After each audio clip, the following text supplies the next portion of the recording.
1000 फूट खोल दरीत कोसळलेल्या कारमधून सर्व मृतदेह शोधण्यात यश आले आहे. मात्र बाहेर काढण्यासाठी बचाव यंत्रणांना अनेक अडथळे देखील समोर आले आहेत. 2 मृतदेह बाहेर काढणारा महाबळेश्वर ट्रेकर्सचा सौरभ साळवे यांनी अपघाताचा थरार सांगितलेला आहे. पोलीस देखील शोध मोहिमेत तैनात असून अपघातातील तरुण सातारा जिल्ह्यातील कोरेगाव तालुक्यातील आहेत.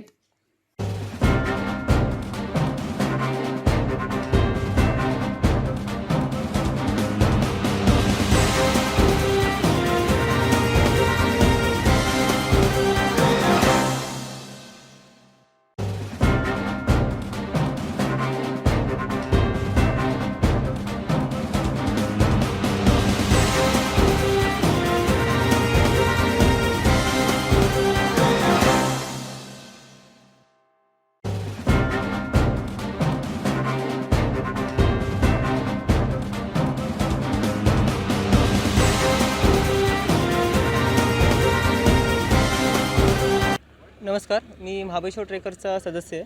माझं नाव सौरभ साळेकर, क्षेत्र महाबळेश्वरला राहतो. इथं स्टेशनपासून साधारणतः 500 ते 600 फुटावर खाली 2 बॉड्या होत्या, 2 मृतदेह होते. आणि एक मृतदेह बाजूला पहिला रेस्क्यू केला तेव्हा मी खाली पोहोचलो, आणि दुसरा जेव्हा काढला तेव्हा तो असा पलटी होता, म्हणजे तोंड खालच्या बाजूला होतं. मध्ये झाडं वगैरे जास्त आहेत, त्याच्यामुळे त्याला काढायला थोडा प्रॉब्लेम होता, कारण ते ओव्हर अँगल होतं, असं सपाटीवर होतं, उभं राहायला चान्स नव्हता. ते बॉडी वगैरे पॅक करून 4-5 जण धरायला होती. थोडंसं स्टेशन वगैरे व्यवस्थित बांधलेलं होतं, त्याच्यामुळे रिकवर करायला थोडंसं. साधारणतः किती खोल दरीमधलं ही दुर्घटना आहे? गाडी किती अजून खाली असेल? त्या टप्प्यापासून साधारणतः अजून 400 ते 500 फूट खाली असेल. म्हणजे टोटल इथून जर स्टेशनपासून खाली बघितलं तर 800 ते 2000 फूट खाली खोली आहे ह्याची.